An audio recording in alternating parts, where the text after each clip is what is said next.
आज से 2 दिन के लिए अहमदाबाद दौरे पर राहुल गांधी। अहमदाबाद में पार्टी कार्यालय पहुंचे राहुल। पार्टी नेता पदाधिकारियों के साथ राहुल की बैठक। 2027 विधानसभा चुनाव की रणनीति पर चर्चा। राजनीतिक मामलों की समिति के साथ राहुल करेंगे बैठक। प्रदेश पार्टी संगठन में नई जान फूकेंगे राहुल गांधी। इस दौरान प्रदेश निकाय चुनाव तैयारियों का भी जायजा लेंगे। 2027 में गुजरात विधानसभा चुनाव को लेकर एक्शन में राहुल गांधी। कल स्थानीय निकाय चुनाव के कार्यकर्ता और पूर्व उम्मीदवारों के साथ बैठक करेंगे। राहुल के गुजरात दौरे से प्रदेश इकाई के नेता काफी उत्साहित। नेताओं ने कहा, पार्टी एकजुट होकर न सिर्फ बीजेपी को सत्ता से दूर करेगी, अंदरूनी गुटबाजी से उठेगी। महिला सम्मान योजना को लेकर आपने जारी किया पोस्टर में लिखा 8 मार्च आने में बस एक और दिन बचे क्योंकि मुख्यमंत्री जी आएंगे ना। आपने पोस्टर जारी कर पीएम मोदी को याद दिलाई गारंटी। लिखा, क्या दिल्ली की माताओं बहनों के खाते में भेजे जाएंगे 2500। चुनाव प्रचार के दौरान पीएम मोदी ने अपनी रैलियों के दौरान किया था ऐलान, दिल्ली की महिलाओं के खाते में 2500 रुपए भेजे जाएंगे। आतिशी ने मुख्यमंत्री रेखा गुप्ता को लिखी चिट्ठी। खत में लिखा, बस एक दिन बाकी है, उम्मीद है कि कल दिल्ली की सब महिलाओं के खाते में 2500 जाएंगे। आतिशी ने कहा, पीएम मोदी ने दिल्ली की महिलाओं को वादा किया था 8 मार्च को 2500 उनके खाते में पहुंच जाएंगे।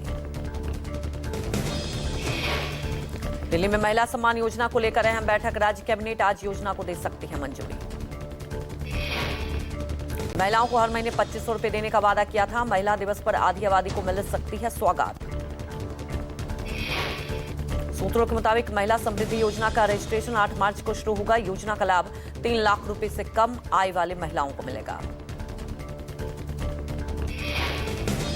बिहार में नीतीश कुमार के खिलाफ तेजस्वी होंगे महागठबंधन का चेहरा।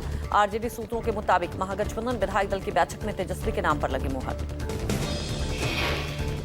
कल महागठबंधन विधानमंडल दल की हुई मीटिंग। सभी घटक दल के नेताओं ने एक सुर में तेजस्वी के नेतृत्व को स्वीकारा।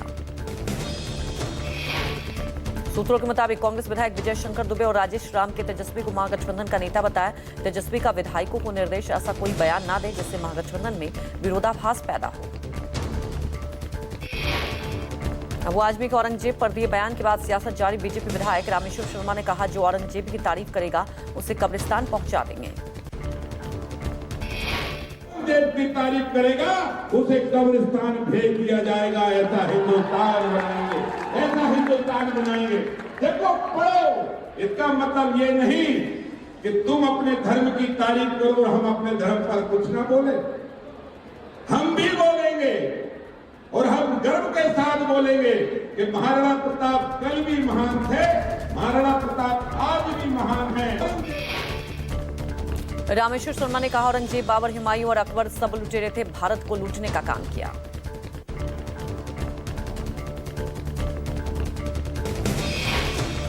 महाराष्ट्र के सपा विधायक अबू आजमी के औरंगजेब पर दिए बयान को लेकर सियासी घमासान जारी। बिहार में जेडीयू के बाद अब एआईएमआईएम विधायक अरखतुल इमान ने कहा, औरंगजेब सूफी और अमन पसंद शासक थे।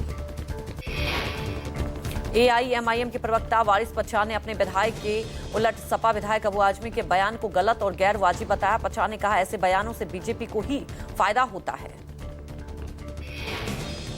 जम्मू कश्मीर के पूर्व सीएम और नेशनल कॉन्फ्रेंस अध्यक्ष फारूक अब्दुल्ला ने भी अबू के बयान को इशारों में किया बचाव। औरंगजेब पर दिए बयान को लेकर पूछे सवाल पर कहा, बीजेपी मुगलों का इतिहास मिटाना चाहती है।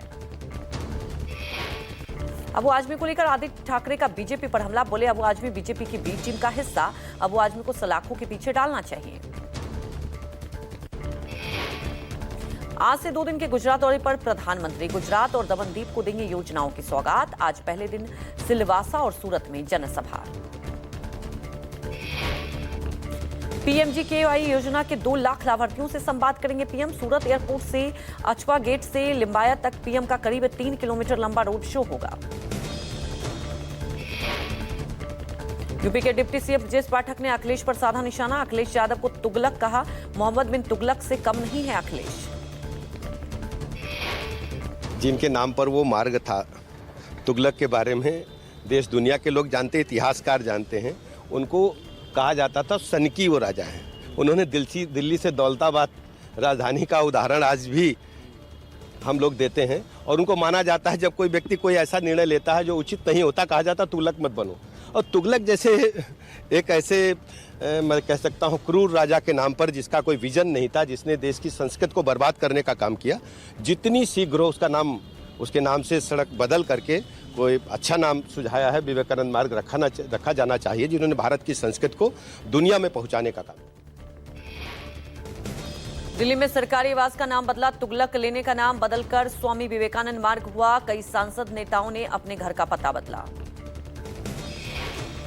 बीजेपी सांसदों ने अपने घर का पता खुद ही बदला। घर के पते में तुगलक लेने की जगह स्वामी विवेकानंद मार्ग लिखवा दिया। यूपी के राज्यसभा सांसद डॉक्टर दिनेश शर्मा और सांसद कृष्णपाल गुर्जर ने अपने आवास का पता बदला। दिनेश शर्मा ने तुगलक लेन का नाम बदलकर 6 विवेकानंद मार्ग लिखवाया। दिनेश शर्मा और कृष्णपाल गुर्जर के नेम प्लेट में एड्रेस बदलने को लेकर डिप्टी सीएम केशव मौर्य ने कहा, दिल्ली में अब नामों के बदलने का सही समय आ गया है। डॉक्टर दिनेश शर्मा जी हमारे वरिष्ठ नेता हैं और उन्होंने या अथवा किसी और नेता ने तुगलक रोड का नाम बदल करके स्वामी विवेकानंद जी के नाम से मार्ग लिखने का काम किया है, तो मुझे लगता है कि ऐसे नामों को बदलने का दिल्ली में भी सही समय आ गया है। और अब दिल्ली में भी डबल इंजन की सरकार है, तुष्टिकरण करने वाली नहीं है, तो इस कदम डिप्टी सीएम केशव मौर्य ने कहा, दिल्ली में डबल इंजन की सरकार है, तुष्टिकरण वाली सरकार नहीं। हरियाणा विधानसभा का सत्र आज से शुरू। राज्यपाल के अभिभाषण के बजट सत्र की शुरुआत 17 मार्च को पेश होगा बजट। पहले ये बजट 13 मार्च को पेश किया जाना था। त्योहारों की वजह से बदली गई डेट। वित्त मंत्री के तौर पर हरियाणा के मुख्यमंत्री नायब सिंह सैनी का ये पहला बजट होगा जिसको सैनी सदन में पेश करेंगे। चैंपियंस ट्रॉफी के सेमीफाइनल में मोहम्मद शमी रोजा न रखने और एनर्जी ड्रिंक पीने पर विवाद जारी। बरेली से मौलाना शहाबुद्दीन रजवी ने मोहम्मद शमी के रोजा नहीं रखने पर मौलाना की शरीयत के खिलाफ बताया। मौलाना शहाबुद्दीन रजवी ने कहा, रोजा न रखकर मोहम्मद शमी ने बड़ा गुनाह किया। रमजान में रोजा न रखना अल्लाह की नजर में सबसे बड़ा गुनाह है। मौलाना शहाबुद्दीन रजवी बरेली के क्रिकेटर मोहम्मद शमी पर दिए गए बयान पर केशव मौर्य ने कहा, इस तरह के बयान किसी भी तरह से उचित नहीं ठहराए जा सकते। बयानबाजी कहीं से भी उचित नहीं ठहराई जा सकती। वो एक खिलाड़ी हैं, देश के लिए अच्छा खेल रहे हैं और हम आज के दिन यही शुभकामना देते हैं कि 9 मार्च को जब चैंपियंस ट्रॉफी का फाइनल मैच होगा उसमें भारत के खिलाड़ी अपना सर्वश्रेष्ठ प्रदर्शन करें और चैंपियंस ट्रॉफी भारत के लिए जीत करके आऊं।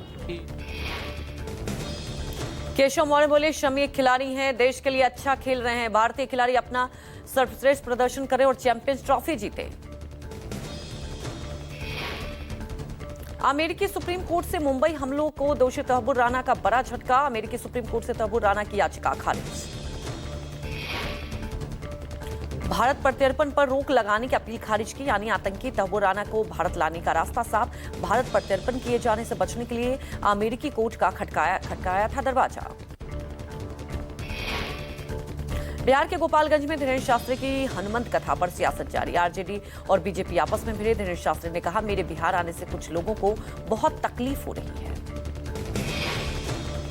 कल गोपालगंज में धीरेन्द्र शास्त्री की हनुमंत कथा का पहला दिन। विपक्ष पर हमला, बोला कहा घेरेंगे मारेंगे, किसी के बाप का देश है क्या? यह रघुवर का देश है और बाबर का नहीं। कथा शुरू होने से पहले विपक्ष ने बाबा पर धार्मिक उन्माद फैलाने का लगाया आरोप। प्रेमचंद्र प्रसाद ने कहा, धार्मिक उन्माद फैलाने से कुछ हासिल नहीं होने वाला। आने वाले चुनाव में अयोध्या जैसा हाल होगा। अब यहाँ धार्मिक उन्माद फैलाएंगे। माननीय प्रधानमंत्री जी और हमारे बाबा जी आ रहे हैं यहाँ पे। अब यहाँ धार्मिक उन्माद फैलाएंगे ताकि कुछ हासिल हो जाए बिहार विधानसभा चुनाव में, लेकिन ऐसा कुछ होने नहीं जा रहा है। जिस तरह से अयोध्या से सभी लोगों ने खदेड़ा, उसी तरह से बिहार से इस बार बीजेपी। आरजेडी के बयान के बाद बीजेपी का पलटवार। बीजेपी प्रदेश महामंत्री मिथिलेश तिवारी ने कहा, करोड़ों हिंदुओं की आस्था से खिलवाड़ कर रहे हैं। हिंदुओं से इतनी नफरत है तो वो इस्लाम धर्म कबूल कर सकते हैं। भारतीय जनता दल के जो भी विधायक वो टोपी वालों का वोट अपने साथ जोड़ने के लिए करोड़ों हिंदुओं की आस्था से खेल रहे हैं और ये आग से खेलने के बराबर है। और मैं उनको कहूंगा कि अगर हिंदुओं से इतना नफरत है तो आप जाके इस्लाम धर्म कबूल कर लीजिए। बीजेपी की महिला सम्मान योजना के खिलाफ प्रदर्शन। दिल्ली के बुराड़ी में आप कार्यकर्ताओं का विरोध। आपने की महिलाओं को 2500 देने की मांग। आपने पोस्टर में लिखा बस 2 दिन और। दिल्ली बजट से पहले हर वर्ग से मिल रही हैं सीएम रेखा गुप्ता। गुरुवार को व्यापारियों से भी मुलाकात की। कारोबारी दुकानदारों ने करोलबाग, लाजपत और सरोजनी नगर, चांदनी चौक जैसे अहम बाजारों में सीवेज, शौचालय, साफ सफाई सहित कई समस्याओं की शिकायत की। दिल्ली के पूर्व मुख्यमंत्री अरविंद केजरीवाल की जेड कैटेगरी की सुरक्षा रहेगी जारी। केंद्रीय गृह मंत्री ने सिक्योरिटी रिव्यू के बाद फैसला लिया। दिल्ली विधानसभा अध्यक्ष विजेंद्र गुप्ता ने कार्य मंत्रणा समिति और निजी सदस्यों के विधायकों और प्रस्ताव संबंधी समिति का किया गठन। विजेंद्र गुप्ता दोनों समितियों के होंगे अध्यक्ष। दिल्ली के डिप्टी सीएम प्रवेश वर्मा ने गुरुवार को उज्जैन के महाकाल मंदिर में पूजा अर्चना किया। प्रवेश ने विधि विधान से पूजा अर्चना कर महाकाल का आशीर्वाद लिया। दिल्ली में रमजान के मद्देनजर शांति व्यवस्था बनाए रखने के लिए विशेष सतर्कता। इसी के तहत पूर्वी जिले के रात्रिकालीन नाकेबंदी के साथ गश्त बढ़ा दी गई है। दिल्ली के संगम विहार इलाके में अवैध बांग्लादेशी प्रवासियों की पहचान के लिए पुलिस सत्यापन अभियान चला रही है। पिछले दिनों केंद्रीय गृह मंत्री अमित शाह ने अवैध बांग्लादेशी और रोहिंग्याओं के खिलाफ कार्रवाई के निर्देश दिए थे। दिल्ली सरकार के एक्शन के बाद फुल एक्टिव हुई है एनटीएमसी। 13 मार्च को तक लुटियंस दिल्ली की सड़कों को किया जाएगा दुरुस्त। एनटीएमसी ने राजधानी के हुई कनॉट प्लेस और उसके आसपास के 14 सड़कों के चौड़ीकरण का फैसला किया है। तो दिल्ली सरकार के एक्शन के बाद लगातार एक्टिव हुई है एनटीएमसी। 13 मार्च तक और भी ज्यादा सड़कों का चौड़ीकरण किया जाएगा। 14 सड़कों और चौराहों को एनटीएमसी ने किया है चिन्हित, जिसमें पहले चरण में गोल मार्केट से लेके पंचकुरैया रोड, बाबा खड़क सिंह मार्ग, सांसद मार्ग, तानसेन मार्ग समेत कई रोड शामिल हैं। कांग्रेस नेता राहुल गांधी ने गुरुवार को मुंबई का दौरा किया। राहुल ने धारावी से चमड़ा उद्योग के कारीगरों से संवाद किया। धारावी योजना से प्रभावित लोगों से भी मिले राहुल गांधी। बीएसपी प्रमुख मायावती ने यूपी के मौजूदा योगी सरकार की नीतियों पर उठाए सवाल। कहा राज्य में शिक्षा, स्वास्थ्य, बिजली, पानी जैसे बुनियादी सुविधा बदहाल है। माया ने अपने कार्यकाल में हुए कथित सुधारों का जिक्र किया। बिहार के नेता प्रतिपक्ष और आरजेडी नेता तेजस्वी यादव ने राज्य में कानून व्यवस्था को लेकर फिर साधा नीतीश सरकार पर निशाना। कहा सूबे में अपराधियों की बहार है, सीएम खुद अपराधियों को छुड़वाते हैं। बिहार के डिप्टी सीएम सम्राट चौधरी ने राजद नेता तेजस्वी यादव पर ट्वीट का तंज। कहा तेजस्वी जिंदगी भर क्रिकेट खेलते रहे, लेकिन क्रिकेट खेलने से ज्यादा पानी पिलाते रहे। सम्राट ने राज्य की अर्थव्यवस्था को लेकर तेजस्वी के दिए आंकड़ों को पूरी तरह गलत बताया। बिहार के 5 दिवसीय दौरे पर गए संघ प्रमुख मोहन भागवत के प्रवास का आज दूसरा दिन। आज से 3 दिन भागवत मुजफ्फरपुर रहेंगे। संघ नेता और कार्यकर्ताओं के साथ बैठक करेंगे। दिल्ली के रविंद्र भवन में आज से 5 दिवसीय वार्षिक साहित्य महोत्सव यानी फेस्टिवल ऑफ लेटर्स 2025 का आयोजन। केंद्रीय मंत्री गजेंद्र सिंह शेखावत करेंगे महोत्सव का उद्घाटन। 50 से अधिक भाषाओं के 700 लेखक करेंगे शिरकत। भारत के यूएई के राजदूत अब्दुल नासिर अल शाली के रमजान के पवित्र महीने में अपने आवास पर इफ्तार का आयोजन किया। नई दिल्ली स्थित यूएई एम्बेसी में आयोजित इफ्तार पार्टी में कई देशों के राजनयिकों ने की शिरकत। शिवसेना यूपीटी के नेता संजय राउत का राष्ट्रीय स्वयंसेवक संघ के नेता भैयाजी जोशी पर बयान। जो लोग बीजेपी की नीतियों तय करते हैं उन्हें मुंबई में घोषणा की कि मुंबई की भाषा मराठी नहीं है। संजय राउत ने कहा राज्य के मुख्यमंत्री और मंत्रिमंडल इसे कैसे कर सकते हैं सहन। महाराष्ट्र की राजधानी में कहा जा रहा है कि इस क्षेत्र की भाषा मराठी नहीं। भारतीय जनता पार्टी के मार्गदर्शक,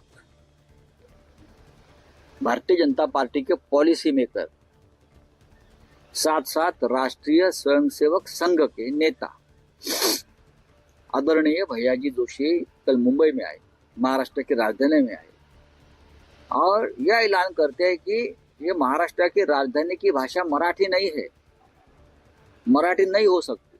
वो इस वक्त की जा रही है। आप तस्वीरों पंजाब की भगवत मान सरकार का नशे के विरुद्ध बुलडोजर एक्शन जारी और इसी कड़ी में आज खन्ना और अमृतसर में नशा तस्करों के खिलाफ की जाएगी कार्रवाई। पंजाब में नशे के रोकथाम को लेकर सीएम भगवत मान नजर आ रहे हैं काफी सख्त। हाल के दिनों में नशा तस्करों के खिलाफ राज्य में हुई है कई कार्रवाई। राजस्थान, गुजरात और महाराष्ट्र में ईडी की रेड, 6 से ज्यादा शहरों में ईडी की छापेमारी। मनी लॉन्ड्रिंग के मामले में पीयूष नवलखा और उसके सहयोगियों के यहां छापेमारी, अवैध तरीके से विदेश पैसे भेजने का मामला। कस्टम ने कई केस दर्ज किए और इसी आधार पर ईडी ने मनी लॉन्ड्रिंग के तहत जांच शुरू की। दिल्ली से संभल तक रमजान और होली को लेकर अलर्ट मोड पर पुलिस प्रशासन। रमजान, होली और ईद को लेकर बढ़ी चौकसी। त्योहारों को देखते हुए राजधानी के पूर्वी जिलों में बैरिकेडिंग और रात्रि गश्त बढ़ाई गई। अलर्ट पर पुलिस प्रशासन। इस दौरान संभलसियों ने मुस्लिम समुदाय से अपील की, जुम्मे के दिन पड़ रही होली पर दिखाए बड़ा दिल। हिमाचल प्रदेश के चंबा में पहाड़ों का दरकना जारी। चंबा तीसा सड़क मार्ग पर भयानक लैंडस्लाइड। देखते ही देखते पहाड़ का एक बड़ा हिस्सा टूटकर गिरा। अचानक भरभरा कर गिरा पहाड़ से पत्थर, बाल बाल बचे लोग। लैंडस्लाइड में किसी भी तरह के जान माल को नुकसान नहीं। आंध्र प्रदेश के एलोरी के पास बस, एक निजी और लॉरी के बीच हुई टक्कर। हादसे में 3 लोगों की मौत और 20 लोग हुए घायल। घायलों का अस्पताल में चल रहा इलाज। बस जा रही थी हैदराबाद से काकीनाडा। टक्कर इतनी भीषण थी कि बस पूरी तरह हो गई क्षतिग्रस्त।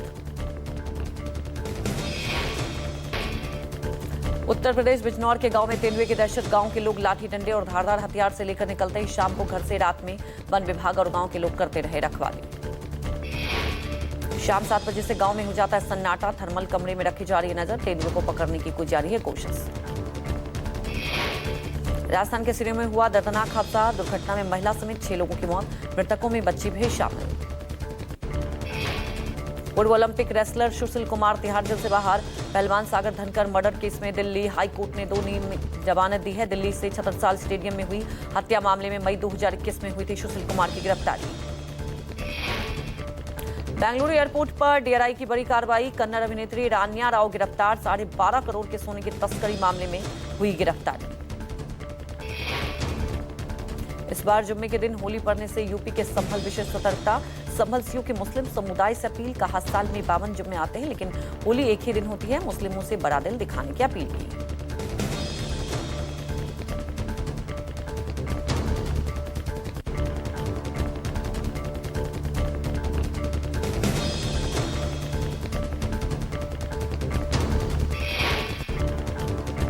ओडिशा के जगत सिंहपुर के पारदीप में फिशिंग पोर्ट में लगी भीषण आग। आग से जलकर दर्जनों नाव बर्बाद। गनीमत रही कि जान माल का कोई नुकसान नहीं हुआ।